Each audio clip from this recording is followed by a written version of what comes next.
Praise the lord dear all brothers and sisters in Christ. చాలా రోజుల నుంచి ఎదురు చూస్తున్నారు కదా విజయవాడలో స్వస్థత విడుదల తైలాభిషేక ఆరాధన ఎప్పుడని. మరి 40 రోజుల ఉపవాస ప్రార్థన తర్వాత తిరిగి సువార్త స్వస్థత విడుదల తైలాభిషేక ఆరాధన తిరిగి ప్రారంభించబడిందండి. మరి అద్భుతమైన రీతిలో మరి గడిచిన సంవత్సరం అంతా కూడా అద్భుతమైన రీతిలో విజయవాడ ప్రాంతంలో అద్భుతమైన ఆరాధనలు జరిగాయి. ఎంతోమంది మరి వారి ఆత్మీయ జీవితాలను కట్టుకున్నారు, వారి బ్రతుకులను మార్చుకున్నారు. చాలా విధమైన వాటి నుంచి మరి ప్రజలు విడిపించబడ్డారు. ఎన్నో సంవత్సరాల నుంచి మరి భయంకరమైన రుగ్మతలు, భయంకరమైన శోధన, ఇబ్బంది నుంచి ప్రజలు విడిపించబడి అనేకమైన గొప్ప కార్యాలు వారి జీవితంలో చూశారు. మరి తిరిగి మరి ప్రారంభించబడుతున్న స్వస్థ విడుదల తైలాభిషేక ఆరాధనకి మిమ్మల్ని అందరినీ కూడా ప్రత్యేకంగా ఆహ్వానిస్తున్నామండి. మరి ఈ స్వస్థత విడుదల తైలాభిషేక ఆరాధన ప్రతి నెల 2వ మంగళవారము జరగనే ఉంది. ప్రత్యేకంగా మరి మే నెలలో 2వ మంగళవారము 13వ తారీఖు జరగనే ఉంది. ఈ ఆరాధన 13వ తారీఖు ఉదయం 9 గంటలకు మేరీ స్టెల్లా ఇండోర్ స్టేడియంలో జరగనే ఉంది. మరి ప్రత్యేకంగా ఈ ఆరాధన మిమ్మల్ని ఆహ్వానిస్తూ ఉండగా తప్పకుండా ఈ ఆరాధనలో పాల్గొనండి. మరి ఈ మేరీ స్టెల్లా ఇండోర్ స్టేడియం మరి పంట కాల్వ రోడ్లో ఉంది. మరి దయచేసి గమనించి మరి ఈ ఆరాధనకి తప్పక పాల్గొనండి, దైవ దీవెనలు పొందండి. మర్చిపోకండి, మే 13వ తారీఖు ఉదయం 9 గంటలకు Vijayawada Mary Stella indoor stadium. Praise the lord, God bless you.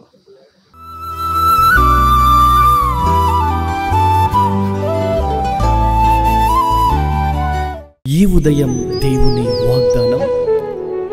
నీకు వాగ్దానం ఇచ్చిన దేవుడు నమ్మదగినవాడు, నిన్ను విడువడు, ఎడబాయడు. Praise the lord. ప్రతిరోజు ఒక ప్రత్యేకమైనటువంటి వాగ్దానముతో పరిశుద్ధాత్మ దేవుడు మనల్ని దర్శిస్తున్నాడు కదండి. మరి ఈ ఆదివారం అద్భుతమైనటువంటి రీతిలో ఒక ప్రత్యేకమైనటువంటి వాగ్దానాన్ని పరిశుద్ధాత్మ దేవుడు మనకిస్తా ఉన్నాడు. ద్వితీయోపదేశ కాండము 33వ అధ్యాయం 26వ వచనం. ఆయన నీకు సహాయము చేయుటకు ఆకాశవాహనుడై వచ్చును. Praise the lord, praise the lord. నువ్వు అనుకోవచ్చు, నాకు సహాయం చేసేవారు లేరు, నన్ను ప్రేమించేవారు లేరు, నన్ను ఓదార్చేవారు లేరు, నా వెంట ఉండేవారు లేరు, అసలు నాకు దిక్కే లేదు అని చెప్పి బాధపడుతున్నావేమో ఈ ఉదయకాల సమయంలో, దిగులు పడుతున్నావేమో ఈ ఉదయకాల సమయంలో. ఏం చేయని పరిస్థితులలో, ఏం తోచని పరిస్థితులలో, నిరుత్సాహ స్థితిలో కూర్చొని ఏడుస్తూ ఏడుస్తూ సడన్గా నీ మొబైల్ ఓపెన్ చేయగానే ఈ వాగ్దానం నీకు కనబడిందేమో. అయితే ప్రియ తమ్ముడా, నీ దిగులును చూస్తున్న దేవుడు, నీ కన్నీళ్లను చూస్తున్న దేవుడు నీతోనే మాట్లాడుతున్నాడు. ఈరోజు ఈ వాగ్దానం ద్వారా నీకు సహాయము చేయడానికి మన ప్రభువు అయిన యేసయ్య ఆకాశ వాహనుడై దిగి రాబోతున్నాడు. దిగులు చెందకు, కలత చెందకు, బాధపడకు. ఈరోజు ఒక ప్రత్యేకమైనటువంటి రీతిలో దేవుడు నీతో మాట్లాడుతున్నాడు. ఆకాశ వాహనుడై నీ దగ్గరికి వచ్చి నీకు సహాయము చేసే దేవుడై ఉన్నాడు. నువ్వు కలత చెందడానికి వీలు లేదు. అఫ్కోర్స్ ఆర్థిక ఇబ్బందులతో బాధపడుతున్నావేమో, నిరుద్యోగముతో బాధపడుతున్నావేమో, ఉద్యోగం లేక బాధపడుతున్నావేమో, సంతానము లేక, గర్భఫలము లేక బాధపడుతున్నావేమో. డాక్టర్స్ అని ఉండవచ్చు నో ఛాన్స్ అని, డాక్టర్స్ అని ఉండవచ్చు నీ ట్యూబ్స్ బ్లాక్ అయిపోయినాయి, ఇంకా గర్భము తెరవబడదని. డాక్టర్స్ అని ఉంటారు ఇంకా నీకు క్యాన్సర్, నువ్వు చనిపోతావని.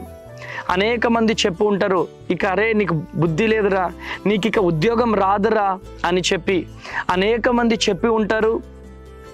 ఇంకా నువ్వు అప్పు తీర్చుకోలేవురా అని అనేక మంది చెప్పుకుంటారు. ఇక నువ్వు ఇల్లు కట్టుకోలేవురా అని. కానీ ఎవరెవరైతే మాట్లాడారో వారి నోర్లు మూయడానికి నా దేవుడు ఆకాశ వాహనుడై నీ దగ్గరికి దిగి రాబోతున్నాడు. Praise the lord. ఈరోజు ఈ మాటల వలన, ఈ వాగ్దానం వలన నీలో ఉన్న భయము తొలగిపోవునుగాక. ఈరోజు ఈ వాగ్దానము ద్వారా నీలో ఉన్న వేదన తొలగిపోవునుగాక. ఈరోజు ఈ వాగ్దానము ద్వారా నీలో కలత తొలగిపోవునుగాక. ఒక ప్రత్యేకమైనటువంటి రీతిలో దేవుడు నిన్ను దర్శిస్తున్నాడు. ఎందుకు దిగులు పడుతున్నావు? ఎందుకు భయపడుతున్నావు? నీకు సహాయం చేసేవారు ఎవరు లేరని బాధపడుతున్నావా? నా దేవుడు గగనమును చీల్చుకొని ఆకాశ వాహనుడై నీ దగ్గరికి దిగి రాబోతున్నాడు. ప్రియా చెల్లి, ఏంటి నా పిల్లల పరిస్థితిని బాధపడుతున్నావా? ఏంటి నా భర్త పరిస్థితిని బాధపడుతున్నావా? ఏంటి నా అప్పు పరిస్థితిని బాధపడుతున్నావా? ఇంకా నా గర్భము తెరవబడదని బాధపడుతున్నావా? ఈ వాగ్దానం మీకోసమే. దిగులుతో ఉన్న నీకోసమే చెల్లి, తమ్ముడా. ఉద్యోగం రాదు అంటున్నారా? ఎవరైతే రాదు అన్నారో వాళ్ళ ముందే నువ్వు బెంజి కారులో తిరగబోతున్నావు. ఆమేన్. శత్రువుల ముందు బిర్యానీని సిద్ధపరిచే దేవుడు మన దేవుడు. వదిలిపెడతాడా? ఎందుకు భయపడుతున్నావు? ఎందుకు దిగులు పడుతున్నావు? రాసి పెట్టుకో, నీకు సహాయము చేయడానికి, నీ దించబడ్డ నీ తల ఎత్తబడడానికి ఆకాశ వాహనుడై ఆయన దిగి రాబోతున్నాడు. కనుక దిగులు పడకు, బాధపడకు, జడియకు. ఈరోజు ఈ వాగ్దానాన్ని ఎత్తిపట్టి ప్రార్థన చేయి. అయ్యా, నీవు నాకుండగా నాకేమవుతుందయ్యా? నువ్వు నా కోసం ఆకాశ వాహనుడై గగనమును చీల్చుకొని రాబోతున్నావు ప్రభువా. నాకున్నావు ప్రభువా, నీకే వందనాలు ప్రభువా అని కన్నీరు గార్చి, ప్రభు పాదాలు పట్టుకొని కన్నీరు కార్చి ఏడ్చి ప్రార్థన చేయగలిగితే నీ కన్నీరు తుడిచి నీ చెయ్యి పట్టుకొని నిన్ను లేవనెత్తబోతున్నాడు. ఏ ప్రజల ముందైతే తలదించుకున్నావో ఆ ప్రజల ముందే నీ తలను దేవుడు లేవనెత్తబోతున్నాడు. Praise the lord. ప్రార్థన చేద్దామా? ఈ వాగ్దానాన్ని ఎత్తిపట్టి ప్రార్థన చేద్దామా? ప్రార్థన. తండ్రి స్తోత్రం. అద్భుతమైనటువంటి రీతిలో నాయన ఈరోజు చక్కని వాగ్దానంతో మాతో మాట్లాడారయ్యా.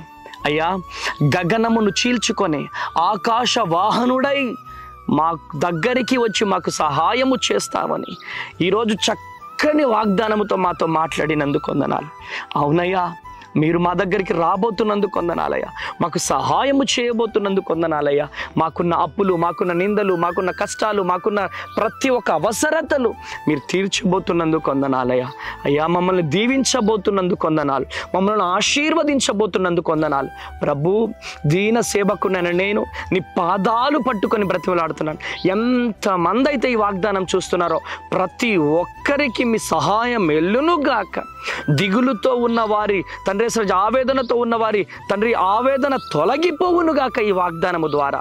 బ్లెస్ చేయండి, కృపతో నింపండి ప్రభువా, నీ మహిమతో నింపుతూ రమ్మని తండ్రి. ఈరోజు మ్యారేజ్ డేస్, బర్త్డేస్ జరుపుకుంటున్న ప్రతి ఒక్కరిని దీవిస్తూ ఆశీర్వదిస్తూ రమ్మని. ఇటువంటి తండ్రి మ్యారేజ్ డేస్, బర్త్డేస్ మరెన్నో జరుపుకునే కృపను దయచేస్తూ రమ్మని యేసు నామంలో ప్రార్థిస్తున్నాను తండ్రి. Amen, amen, amen. God bless you. Happy Sunday. ఇటువంటి మరి మ్యారేజ్ డేస్, బర్త్డేస్ ఎన్నో జరుపుకొనును గాక. గాడ్ బ్లెస్ యూ ప్రతి ఒక్కరికి.